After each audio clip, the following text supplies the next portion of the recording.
올해 1분기 우리 경제가 1.3% 깜짝 성장을 했습니다. 수출 호조 속에 내수가 예상 밖의 성장세를 보인 덕분입니다. 이 경기 회복을 위해서 한국은행이 기준금리를 내려야 한다는 목소리도 힘을 잃게 됐습니다. 전민정 기자입니다. 지난 2022년 1분기부터 2년여간 이어져온 0%대 성장. 올해 1분기 우리 경제 성장률이 1%대로 올라선 건 그야말로 서프라이즈 결과였습니다. 수출 호조세에 더해 민간 소비와 건설 투자가 예상을 깨고 선전하며 시장 전망치까지 웃돈 겁니다. 기대를 뛰어넘은 수치를 확인한 정부는 연간 성장률 상향 조정 가능성까지 내비쳤습니다. 이는 21년 4분기 이후 2년 3개월, 코로나 기간을 제외할 경우 4년 6개월 만에 가장 높은 성장률입니다. 오랜만에 성장 경로에 선명한 청신호가 들어왔습니다. 하지만 이러한 깜짝 성장의 지속 여부는 불투명합니다.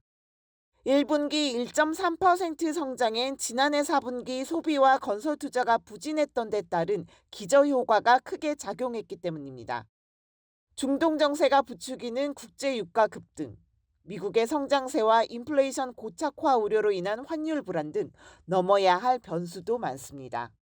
전년 동기비로 민간 소비 보면 아직도 1.1% 증가한 수준이기 때문에 민간 소비가 완전히 회복 국면으로 돌아섰다 이렇게 지금 판단하기는 좀 어려울 것 같고요. 4월 달 들어서 이게 환율이나 그다음에 유가가 지금 많이 올라가 있고 불안한 모습을 보이고 있기 때문에 이 가격 변수의 변동성이 커진 부분도 실물 경기 쪽으로 봤을 때는 좀 하방 리스크가 아닌가 이렇게. 다만 하반기로 갈수록 환율이나 유가 흐름 등 성장을 저해해야 하는 불확실성은 완화될 것이란 전망. 그러나 여전히 강한 물가 상승 압력에 성장률마저 당초 예상보다 높아질 경우 기준금리 인하 시점은 더 늦춰질 수 있습니다.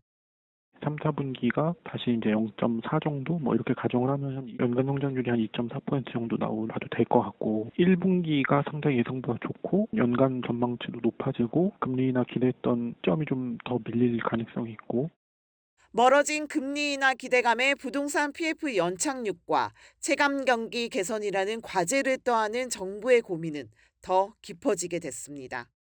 한국경제TV 전민정입니다.